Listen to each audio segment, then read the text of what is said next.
La réforme territoriale arrive à l'Assemblée. À partir de cet après-midi, les députés examinent le projet de loi défendu par Manuel Valls. Il prévoit de diviser par 2 le nombre de cantons et de supprimer le conseiller territorial. La droite dénonce un hold-up. Dans ce journal, la réaction de Pascal Popelin, le député PS de Seine-Saint-Denis, rapporteur du texte. Il est notre invité. Pascal Popelin, bonjour. Bonjour. Vous êtes député PS de Seine-Saint-Denis, rapporteur du projet de loi sur la réforme territoriale. Alors la carte cantonale date de 1801. Est-ce qu'elle était obsolète selon vous ? De toute façon, quel qu'ait été le mode de scrutin choisi et quel qu'ait été le gouvernement, il aurait fallu redécouper cette carte cantonale. Et si le conseiller territorial avait été maintenu, il était prévu qu'il y ait un redécoupage cantonal. Le gouvernement précédent n'a pas souhaité le faire avant les élections, mais il aurait bien fallu qu'il le fasse maintenant. Et quand on fait un découpage dans la République française, il y a un principe constitutionnel qui s'appelle l'égalité du suffrage. Donc, il est nécessaire de tenir compte de la répartition de la population pour procéder à un découpage. Donc je ne vois pas en quoi c'est un hold-up ou toutes ces phrases excessives que j'entends, parce que c'est une obligation qui s'impose et qui fait qu'un électeur doit peser le même poids dans la décision et dans le fonctionnement d'une assemblée départementale. Si vous avez, comme c'est le cas dans l'Hérault aujourd'hui, un canton avec 1000 habitants et un autre canton avec 47 000 habitants, les électeurs, les 1000, désignent un conseiller général et les 47 000 désignent un conseiller général. Et après, chacun de ces conseillers généraux a le même poids dans l'Assemblée départementale. En fait, c'est pour rétablir la forte disparité qu'il y avait entre les cantons. Oui, encore une fois, ce n'est pas un choix spécifique du gouvernement, c'est une obligation constitutionnelle. Mais ce que je ne comprends pas très bien, c'est en quoi le découpage, le redécoupage est meilleur dans cette carte cantonale que dans l'arrivée du conseiller territorial où on aurait finalement regroupé régions et départements. Ah, mais ce lien est fait de manière artificielle par ceux qui veulent s'opposer à cette réforme, mais ça n'a effectivement strictement rien à voir. Alors, ce projet de loi instaure un scrutin binominal, un homme, une femme, un changement qui ne convainc pas à droite les sénateurs Christophe Béchu et Bruno Sido. La sénatrice Laurence Rossignol a même dénoncé la misogynie de ce dernier lors de la lecture du texte. C'était au Sénat le 17 janvier. Je vous propose d'écouter cette passe d'armes et puis on en parle juste après. Ne faisons pas d'obsession sexuelle collective. Est-ce que la parité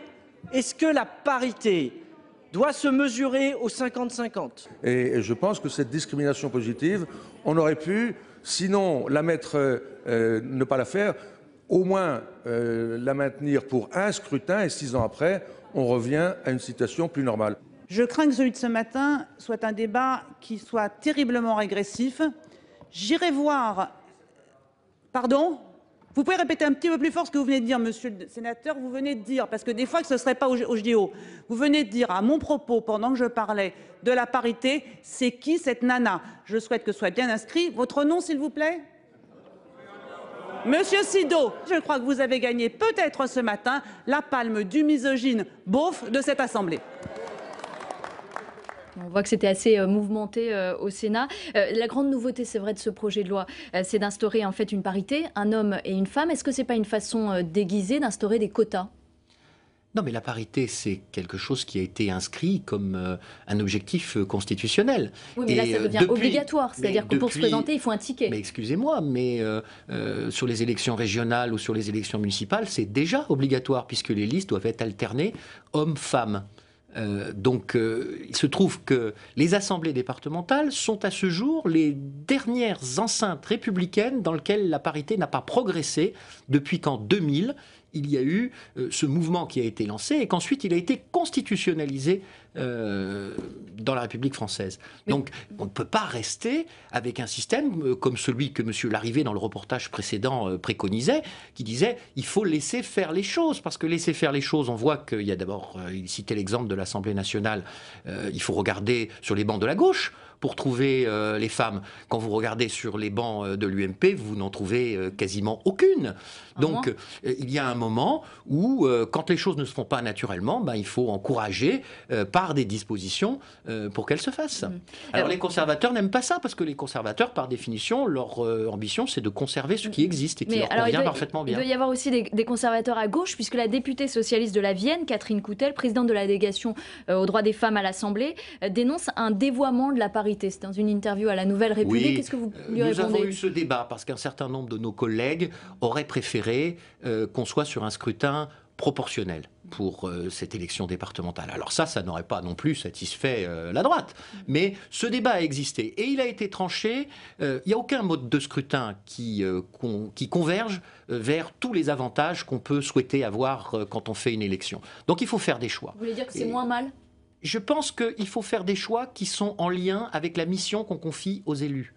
Et donc, le conseil départemental, puisque c'est ainsi qu'on l'appellera désormais, est une assemblée de proximité. Il fallait donc garder un lien territorial. Mais si on garde le scrutin majoritaire et qu'on n'introduit pas l'obligation de présenter des femmes, on satisfait à l'objectif de proximité sans satisfaire à l'objectif de parité. Ce qui est proposé, qui est effectivement novateur, permet d'allier les deux. Et finalement, la République française, elle a été tellement souvent novatrice en matière de démocratie, de suffrage universel, d'égalité du suffrage, que je ne vois pas pourquoi aujourd'hui on reculerait devant cette nouvelle nouveauté. Le renforcement des sanctions financières, est-ce que ça n'aurait pas été une solution ? On le voit à l'UMP, il y a moins de femmes. Est-ce que renforcer ces sanctions, ça ne permettrait pas qu'il y ait plus de femmes dans tous les scrutins ? C'est ce qui existe pour les élections législatives et c'est relativement simple à organiser au plan national. Mais vous imaginez la comptabilité qu'il faudrait tenir au plan départemental, dans chacun des départements, dans les 98 départements qui éliront un conseil départemental. Alors on fait la règle au niveau de chaque département ou on la fait au plan national ? C'est inapplicable. Alors sur ce texte qui a été rejeté au Sénat, les communistes se sont abstenus, les radicaux de gauche n'ont pas voté. Est-ce que vous espérez pouvoir en convaincre en tout cas certains à l'Assemblée ? Je crois que tant les communistes que les écologistes sur le point des modes de scrutin, eux, sur une logique de système qui consiste à dire nous voulons la proportionnelle partout. Moi, je vous ai dit, je pense que ça dépend du type d'élection.